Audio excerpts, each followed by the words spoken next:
We're speaking with Joe Hajjar now, who's a longtime supporter of the Boston music scene. Of course, ran the Yard Rock in Quincy for many, many years. Tell us some of your Tea Party experiences, Joe. Well, I always like to say that I'm a Boston Tea Party rocker, original. My birthday is January 29th. So I actually went as a 17-year-old, my 17th birthday, to the opening. Did you First show, that was my first time. But, you know, saying you're a Boston Tea Party rocker is like, to me, is like reverend, just like that plaque over there. And for somebody like me who evolved and eventually owned my own nightclubs, and it was a blues club, and very proud to see rock and blues roots.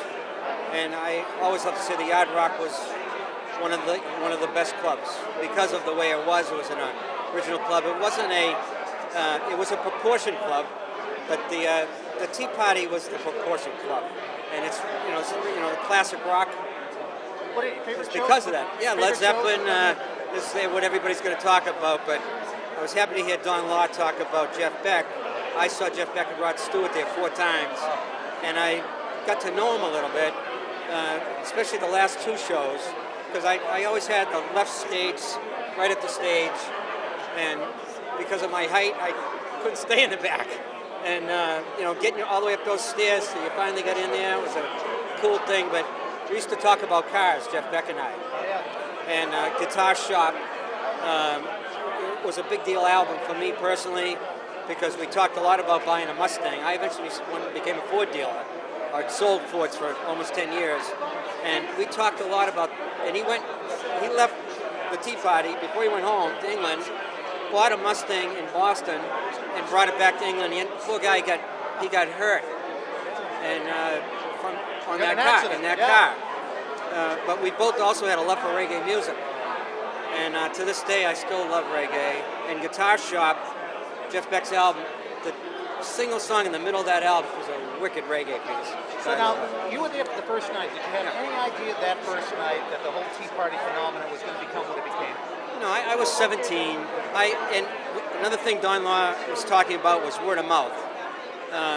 Was incredible, because that's how we heard about it. The word of mouth was really like a fire being lit and going like crazy. And we went there. We used to go to a place called the Surf in Nantasket Beach, and word was spreading about this Tea Party, and you had to go. But not everybody was into the music. I felt lucky. My crowd went like this to the music, and a lot of the other crowds went and played whist on Friday nights at home.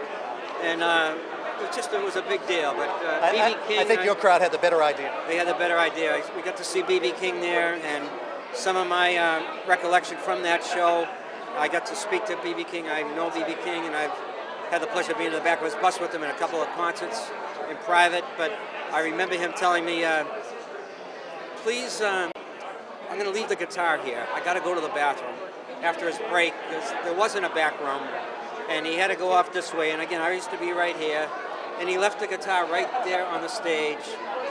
No one was going to touch it. I was going to let me touch it anyway, but that was a cool thing too, to be able to say that too. So I appreciate it. Hey, my pleasure. And nice job.